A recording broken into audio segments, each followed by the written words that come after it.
ಬಾಗಲಕೋಟೆಯ ಚಿತ್ರಣವನ್ನ ಇವತ್ತು ನಿಮ್ಮ ಮುಂದೆ ಇಡ್ತಾ ಇದ್ದೀವಿ. ಬಹಳ ಹಿಂದೆ ವೀರೇಂದ್ರ ಪಾಟೀಲ್ರಿಗೆ 1980ರಲ್ಲಿ ವೀರೇಂದ್ರ ಪಾಟೀಲ್ರಿಗೆ ಮರುಜನ್ಮ ಕೊಟ್ಟಂತಹ ಊರು. ಹಾಗೇನೆ ಅಲ್ಲಿ ರಾಮಕೃಷ್ಣ ಹೆಗಡೆ ಅವರನ್ನ ಸಿದ್ದು ನ್ಯಾಮಗೌಡ ಅವರು 91ನಲ್ಲಿ ಸೋಲಿಸಿದಾಗ ಹೆಸರಾದಂಥ ಊರು. ಈಗ ಅಲ್ಲಿ ಬಿಜೆಪಿ ಕಾಂಗ್ರೆಸ್ ಜಟಾಪಟಿ ಯಾವ ರೀತಿನಲ್ಲಿ ಇದೆ, ಯಾರ್ಯಾರ ಬಲ ಯಾವ ರೀತಿನಲ್ಲಿ ಇದೆ. ಕಳೆದ 4 ಬಾರಿಯೂ ಕೂಡ ಬಿಜೆಪಿ ಇನ್ಕಂಬೆಂಟ್ ಬಿಜೆಪಿ ಇದೆ. ಅಲ್ಲಿನ ಸಂಸದರಿದ್ದಾರೆ.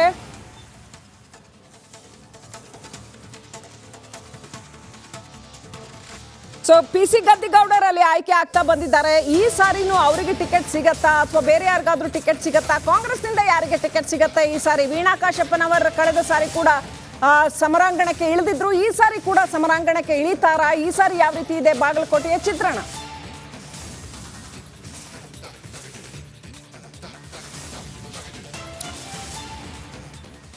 ಸೊ ಹಾಗಾದ್ರೆ ಅಲ್ಲಿ ಕ್ಷೇತ್ರ ಹೇಗಿದೆ? ಲೋಕಸಭಾ ಕ್ಷೇತ್ರ ಅಂತ ನೋಡುವಾಗ ಅಭಿವೃದ್ಧಿ ಹೊಂದಿದ್ಯಾ ಇಲ್ವಾ, ಅಥವಾ ಈಗ ಪ್ರಸಕ್ತ ಇರ್ತಕ್ಕಂಥ ಅಭ್ಯರ್ಥಿಗೆ ಏನು ಅಡ್ವಾಂಟೇಜ್ ಇದೆ, ಅಥವಾ ಅವರ ಎದುರಾಳಿಗೆ ಏನು ಅಡ್ವಾಂಟೇಜ್ ಇದೆ, ಅಥವಾ ಇಬ್ರಿಗೂ ಇರ್ತಕ್ಕಂಥ ಡಿಸ್ಅಡ್ವಾಂಟೇಜಸ್ ಏನೇನು, ಆ ಕ್ಷೇತ್ರ ಹೇಗಿದೆ ನೋಡ್ಕೊಂಬರೋಣ ಬನ್ನಿ.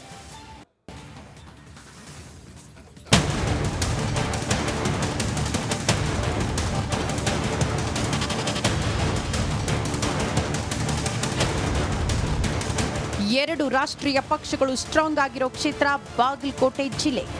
ಈ ಸಲದ ಲೋಕ ಚುನಾವಣೆಯು ನೇರ ಹಣಾಹಣಿಗೆ ಸಾಕ್ಷಿಯಾಗಲಿದೆ.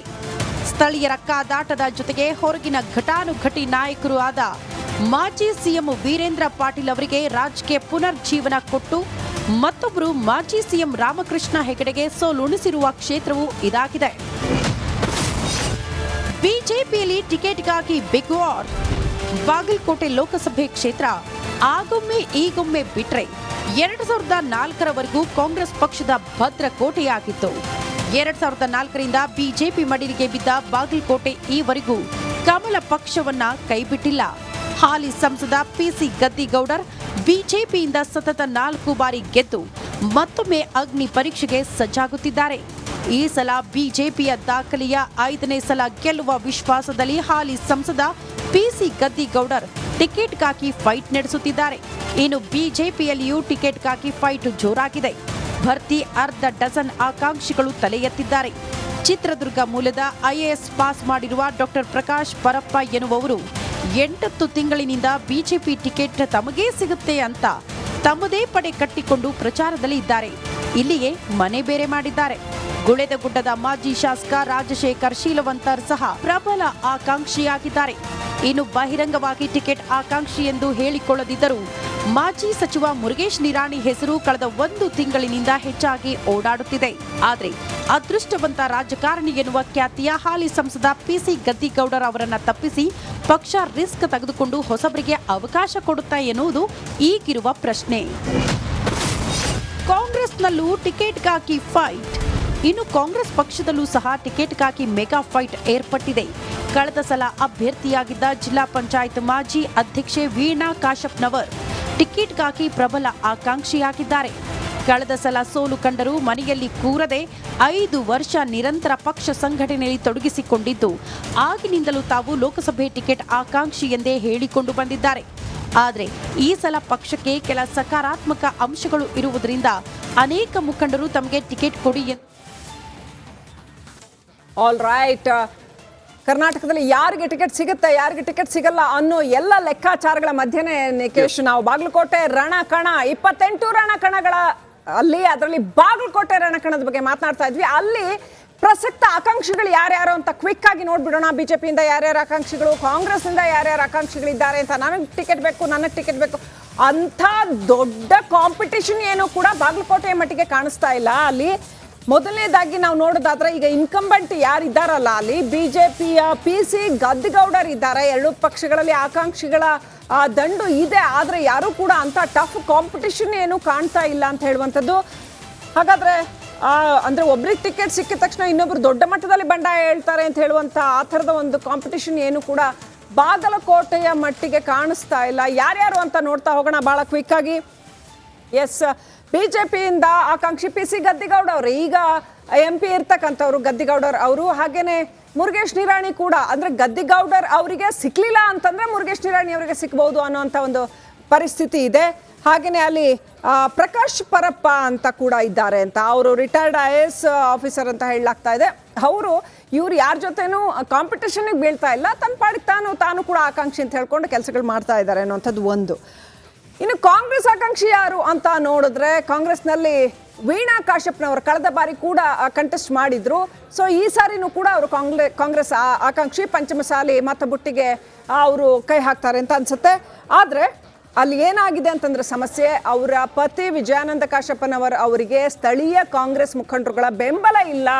ಹಾಗಾಗಿ ಅವ್ರಿಗೆ ಬೆಂಬಲ ಇಲ್ಲ, ಆದ್ರಿಂದ ಇವ್ರಿಗೂ ಕೂಡ ಮೊದಲನೇದಾಗಿ ಸಮುದಾಯದ ಬೆಂಬಲ ಗದ್ದಿಗೌಡರಿಗೆ ಹೋಲಿಸಿದ್ರೆ ಕಡಿಮೆ ಅಂತಾನೆ ಹೇಳಬೇಕು. ಅವರಿಗೆ ಅವರ ಕಮ್ಯುನಿಟಿಯ ಗಾಣಿಗ ಕಮ್ಯುನಿಟಿಯ ಬೆಂಬಲ ಸಿಕ್ಕಾಪಟ್ಟೆ ಜಾಸ್ತಿ ಇದೆ.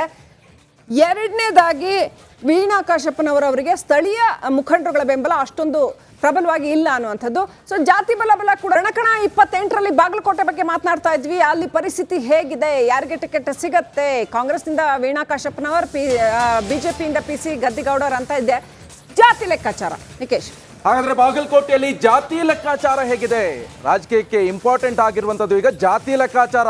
ಯಾವ್ಯಾವ ಜಾತಿಯ ಮತದಾರರು ಎಷ್ಟಿದ್ದಾರೆ, ಹಾಗಾದ್ರೆ ಫೈನಲಿ ಡಿಸೈಡಿಂಗ್ ಆಗೋದು, ಫ್ಯಾಕ್ಟರಿ ಆಗೋದು ಯಾರು? ಹಾಗಾದ್ರೆ ಬಹಳ ಇಂಟ್ರೆಸ್ಟಿಂಗ್ ಸಂಗತಿ ಇರುವಂತದ್ದು ಬಾಗಲಕೋಟೆಯಲ್ಲಿ ಜಾತಿ ಲೆಕ್ಕಾಚಾರ ಇದೆ.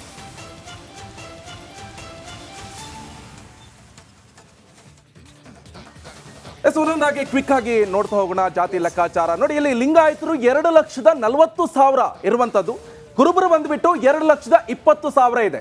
SC ST ಸೇರಿ ಬಿಟ್ಟು 4,20,000. ಈಗ ಗಾಣಿಗ ಮತ್ತೆ ಬಲಿಜರ ಅವರನ್ನ ಬಿಟ್ಟು ಲಿಂಗಾಯತರು 2,40,000 ಜನ ಅಲ್ಲಿ ಇರುವಂತದ್ದು ಜಾತಿ ಲೆಕ್ಕಾಚಾರದಲ್ಲಿ. ಬಟ್ ಇಲ್ಲಿ ಜಾತಿ ಲೆಕ್ಕಾಚಾರದಲ್ಲಿ end of the moment final ಆಗೋದೇ ಇದೆ. ಈಗ ರೆಡ್ಡಿ ಮತ್ತೆ ಬಲಿಜಿಗ 1,21,000 ಜನ ಇದ್ದಾರೆ. ಇದರಲ್ಲಿ ಅಲ್ಪಸಂಖ್ಯಾತರು 1,75,000 ಜನ ಇದ್ದಾರೆ.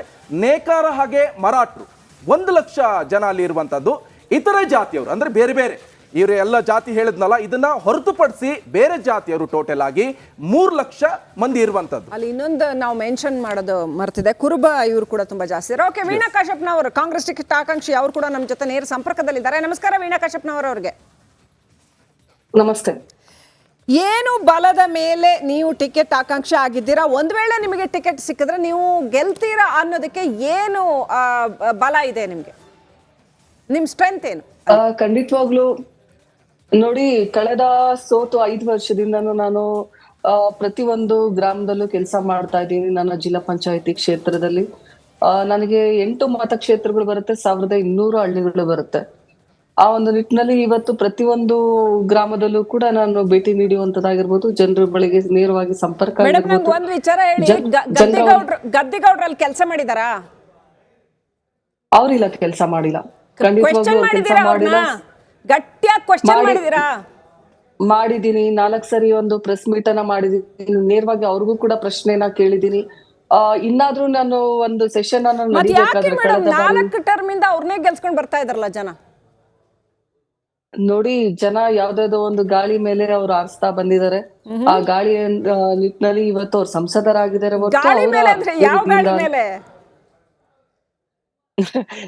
ಇವಾಗ ನೋಡಿ, ಕಳೆದ ಬಾರಿ ಅಲೆ ಮೇಲ ಅಥವಾ ಏನ್ ಗಾಳಿ ಮೇಲೆ ಅಂದ್ರೆ ಯಾವ ಗಾಳಿ ಮೇಲೆ? ಖಂಡಿತವಾಗ್ಲೂ ಕಳೆದ ಬಾರಿ ಒಂದು ಮೋದಿ ಅವರ ಗಾಳಿ ಆಗಿರ್ಬೋದು, ಬಿಜೆಪಿ ಒಂದು ವೇವ್ ಇತ್ತು. ನಾನು ಕಳೆದ ಬಾರಿ ಚುನಾವಣೆಗೆ ನಿಂತ ಸಂದರ್ಭದಲ್ಲಿ ಇವತ್ತು ವಿಶೇಷವಾಗಿ ಅವರ ಒಂದು ಅಭಿವೃದ್ಧಿ ಶೂನ್ಯ ಅಂತಾನೆ ಹೇಳ್ಬೋದು. ಜಿಲ್ಲೆಗೆ ಕುಡ್ಚಿ ರೈಲ್ವೆ ಬಾಗಲಕೋಟೆ ರೈಲ್ವೆ ನಿಲ್ದಾಣ, ಒಂದು ರೈಲ್ವೆ ಮಾರ್ಗದ ಸಂಪೂರ್ಣವಾದಂತ ಒಂದು 146 ಕಿಲೋಮೀಟರ್ ರೈಲ್ವೆ ಮಾರ್ಗ ಅದು. ಇವ್ರು 20 ವರ್ಷ ಸಂಸದರಾಗಿ ಕೇವಲ 46 ಕಿಲೋಮೀಟರ್ ಅಷ್ಟೇ ರೈಲ್ವೆ ಮಾರ್ಗಕ್ಕೆ ಇವತ್ತು 20 ವರ್ಷದಲ್ಲಿ 46 ಕಿಲೋಮೀಟರ್ ಆಗಿದೆ ಅಂದ್ರೆ ನೀವೇ ತಿಳ್ಕೊಳ್ಳಿ ಎಷ್ಟು ಅಭಿವೃದ್ಧಿ ಆಗಿದೆ ಅಂತ. ಅವರೇ, 100 ಸಮಸ್ಯೆಗಳಿದೆ. ಅದು ಮೊದಲೇ ಮುಳುಗಡೆ ಕ್ಷೇತ್ರ. ಅಲ್ಲಿ ನಿರಾಶ್ರಿತರಿಗೆ ಆ ಕಾಲದಿಂದ 20 ವರ್ಷದಿಂದ ಅಲ್ಲಿ ನೆಲೆ ಕಲ್ಪಿಸಿಲ್ಲ. ಆ ಯೋಜನೆಗಳು, ಕೃಷ್ಣ ಮೇಲ್ದಂಡೆ ಯೋಜನೆಗಾಗಿ ಭೂಮಿ ಕಳ್ಕೊಂಡು ಏನ್ ನಿರಾಶ್ರಿತರಾಗಿದ್ದಾರೆ ಅದು ಪೂರ್ಣ ಆಗಿಲ್ಲ. ಆಮೇಲೆ ಅಂಥದ್ದು ಬೇಕಾದಷ್ಟು ಸಮಸ್ಯೆ ಇದೆ. ಒಂದೇ ಒಂದು ಕೈಗಾರಿಕೆ ತಂದಿಲ್ಲ ನಿಮ್ ಜಿಲ್ಲೆಗೆ. ನೀವು ಅದನ್ನೆಲ್ಲ ಇಟ್ಕೊಂಡು ಗಟ್ಟಿಯಾಗಿ ದೊಡ್ಡ ಹೋರಾಟ ಮಾಡ್ಬೇಕಾಗಿತ್ತಲ್ವಾ? ಅಥವಾ ಏನಾದ್ರು ಅಡ್ಜಸ್ಟ್ಮೆಂಟ್ ಪಾಲಿಟಿಕ್ಸ್ ಇದೆಯಾ? ನಿಮ್ಮನ್ನೇನಾರ ಬಲಿಪಶು ಮಾಡಕ್ ಕೊಟ್ಟಿದಾರ ಕಾಂಗ್ರೆಸ್ ಇಂದ? ನೋಡಿ, ನಾನು ಒಂದು ಡಿಫಿಟೆಡ್ ಕ್ಯಾಂಡಿಡೇಟ್ ಆಗಿ ಸಾಕಷ್ಟು ಹೋರಾಟಗಳನ್ನ ಮಾಡಿದ್ದೀನಿ, ಅದ್ರ ಬಗ್ಗೆ ಧ್ವನಿಯನ್ನ ಎತ್ತಿದ್ದೀನಿ, ಜಿಲ್ಲೆಯ ಜನರಿಗೆ ಅದು ಮುಟ್ಟಿಸುವಂತ ಕೆಲಸ ಮಾಡಿದ್ದೀನಿ. ಇವತ್ತು ನೀವ್ ಹೇಳ್ದಾಗೆ ನೂರಾರು ಸಮಸ್ಯೆಗಳಿದೆ, ಆಗ್ಬೇಕಾಗಿತ್ತು. ನಮ್ಮಲ್ಲಿ ಮುಖ್ಯವಾಗಿ ನೇಕಾರಿಕೆ ಇದೆ, ಒಂದು ಪ್ರವಾಸೋದ್ಯಮ ಇದೆ. ನಮ್ಮ ಜಿಲ್ಲೆಯಲ್ಲಿ ಎಲ್ಲವೂ ಕೂಡ ಇವತ್ತು ಶೂನ್ಯ. ರೈತ ಒಂದು ಕಮಿಟಿ ಅಧ್ಯಕ್ಷರಾಗಿದ್ರು ಅವರು. ರೈತರ ಪರವಾಗಿ ಧ್ವನಿಯನ್ನು ಕೂಡ ಇವತ್ತು ಕೇಂದ್ರದಲ್ಲಿ ಎತ್ತುವಂತ ಕೆಲಸ ಅವರಿಂದ ಆಗಿಲ್ಲ ಅಂತ ಹೇಳೋದಕ್ಕೆ ಬಯಸ್ತೀನಿ. ಒಟ್ಟಾರೆ ಜಿಲ್ಲೆಯಲ್ಲಿ ಸಾಕಷ್ಟು ಅಭಿವೃದ್ಧಿಗಳು ಆಗ್ಬೇಕಾಗಿತ್ತು. ಈ 20 ವರ್ಷದಲ್ಲಿ ಅವರ ಅಭಿವೃದ್ಧಿ ಶೂನ್ಯ ಅಂತ ಹೇಳೋದಕ್ಕೆ ಬಯಸ್ತೀನಿ. ಏನೋ ನಿಮ್ಮ ಆಸಕ್ತಿ ಇದೆಯಲ್ಲ, ಹೆಣ್ಮಕ್ಳು ರಾಜಕೀಯಕ್ಕೆ ಹೆಚ್ಚೆಚ್ಚಾಗಿ ಬರಬೇಕು, ನಿಮ್ಮ ಆಸಕ್ತಿಯನ್ನ ಖಂಡಿತವಾಗ್ಲೂ ನಾವು ಗೌರವಿಸ್ತೀವಿ. ನಿಮಗೆ ಒಳ್ಳೇದಾಗ್ಲಿ, ಇನ್ನಷ್ಟು ಹೋರಾಟ ಮಾಡಿ ಗಟ್ಟಿಯಾಗಿ ಬೆಳೆಯೋ ಹಾಗಾಗ್ಲಿ ಹೆಣ್ಮಕ್ಳು ಅನ್ನೋ ಉದ್ದೇಶದಿಂದ ಖಂಡಿತವಾಗ್ಲೂ ನಾವು ಸಪೋರ್ಟ್ ಮಾಡ್ತೀವಿ. ಥ್ಯಾಂಕ್ ಯು ವೀಣಾ ಕಾಶಪ್ಪನವರೇ ಮಾತನಾಡಿದ್ದಕ್ಕೆ ರಿಪಬ್ಲಿಕ್ ಕನ್ನಡಕ್ಕೆ. ಆಲ್ರೈಟ್, ಲಾಸ್ಟ್ ಪಂಚ್ ಇದು ಏನೇನಾಗತ್ತೆ ಅಂತ ಅಂದ್ರೆ, ಈ ಕ್ಷಣದಲ್ಲಿ ಗದ್ದಿಗೌಡರ್ ವರ್ಸಸ್ ವೀಣಾ ಕಾಶಪ್ಪನವರಾದ್ರೆ ಏನಾಗತ್ತೆ ಅಂತ. ಬಿಜೆಪಿ ಗೆಲ್ಲುವ ಸಾಧ್ಯತೆ 54% ಇದೆ, 46% ಕಾಂಗ್ರೆಸ್ ಸೋಲುವ ಸಾಧ್ಯತೆ, ಅಂದ್ರೆ ಗೆಲ್ಲುವ ಸಾಧ್ಯತೆ ಅಂದ್ರೆ 46% ಸೋಲ್ತಾರೆ ಅಂತ. ಆಲ್ರೈಟ್, ಮುರುಗೇಶ್ ನಿರಾಣಿ ಅವರೇನಾದ್ರೂ ಬಿಜೆಪಿ ಟಿಕೆಟ್ ತಗೊಂಡ್ರೆ ಆಗ್ಲೂ ಕೂಡ ಸೇಮ್ ಇರುತ್ತೆ, ಆಗ್ಲೂ ಕೂಡ 54% ಸಾಧ್ಯತೆ ಇದೆ ಬಿಜೆಪಿ ಗೆಲುವಿನ ಸಾಧ್ಯತೆ. ವೀಣಾ ಕಾಶಪ್ಪನವರ ಸೋಲ್ತಾರೆ, 46% ಇದೆ. ಈ ಕ್ಷಣದಲ್ಲಿ, ಈ ಮೊಮೆಂಟಲ್ಲಿ ಏನಾದರೂ ಚುನಾವಣೆ ಆದರೆ ಅನ್ನುವಂಥದ್ದು ಇದು ಒಂದು ಲಾಸ್ಟ್ ಪಂಚ್. ಏನು ನಮ್ಮ ಒಂದು ಅಲ್ಲಿ ಫೀಲ್ಡಲ್ಲಿ ಸರ್ವೆ ಮಾಡಿರ್ತಕ್ಕಂಥ ಒಂದು ಪ್ರಿಡಿಕ್ಷನ್. ಎನಿವೆ, ಗದ್ದಿಗೌಡರಾದ್ರೂ ಅಷ್ಟೇ, ನಿರಾಣಿ ಆದ್ರೂ ಅಷ್ಟೇ, ಯಾರೇ ನಿಂತರೂ ಅಷ್ಟೇ, ಆ ಕಡೆ ಕಾಂಗ್ರೆಸ್ನಲ್ಲಿ ಅಜಯ್ ಕುಮಾರ್ ಸರ್ನಾಯಕ್ ಏನಾದ್ರು ನಿಂತರೆ ಇನ್ನೂ ಕಡಿಮೆ ಆಗುತ್ತೆ ಕಾಂಗ್ರೆಸ್ನ ಗೆಲುವಿನ ಪಾಸಿಬಿಲಿಟಿ. ಬಿಜೆಪಿ ಗೆಲುವಿನ ಪಾಸಿಬಿಲಿಟಿ ಇನ್ನೂ ಜಾಸ್ತಿ ಆಗುತ್ತೆ, 57% ಗೆಲುವಿನ ಪಾಸಿಬಿಲಿಟಿ ಆಗುತ್ತೆ ಬಿಜೆಪಿಯದ್ದು. ಒಟ್ಟಾರೆ 4 ಅವಧಿಗೆ ಬಿಜೆಪಿ ಭದ್ರಕೋಟೆ, ಈಗಲೂ ಕೂಡ ಅದನ್ನು ಉಳಿಸ್ಕೊಳ್ಳೋ ಎಲ್ಲ ಸಾಧ್ಯತೆಗಳು ಕಾಣ್ತಾ ಇದೆ. ಅದು ಏನಾರ ಮಾಡಲಿ, ಅವ್ರು ಉಳಿಸ್ಕೊಳ್ಳಿ ಬಿಡ್ಲಿ, ನಾವು ಆಗ್ರಹ ಮಾಡೋದು ಏನು ಗೊತ್ತಾ ಸ್ವಾಮಿ, ಸಾವಿರಾರು ಸಮಸ್ಯೆ ಇದೆ ಬಾಗಲಕೋಟೆನಲ್ಲಿ. ದಯವಿಟ್ಟು ಆ ಸಮಸ್ಯೆಗಳನ್ನು ಸಾಲ್ವ್ ಮಾಡಿ. ಗದ್ದಿಗೌಡ್ರೆ ನಿದ್ದೆಗೌಡ್ರೆ ಆಗಬೇಡಿ, ದಯವಿಟ್ಟು ಕೆಲಸ ಮಾಡಿ. ದಯವಿಟ್ಟು ಬಾಗಲಕೋಟೆಯ ಸಮಸ್ಯೆಗಳಿದ್ದಾವೆ ಬೇಕಾದಷ್ಟು, ಅದನ್ನ ಸಾಲ್ವ್ ಮಾಡಿ.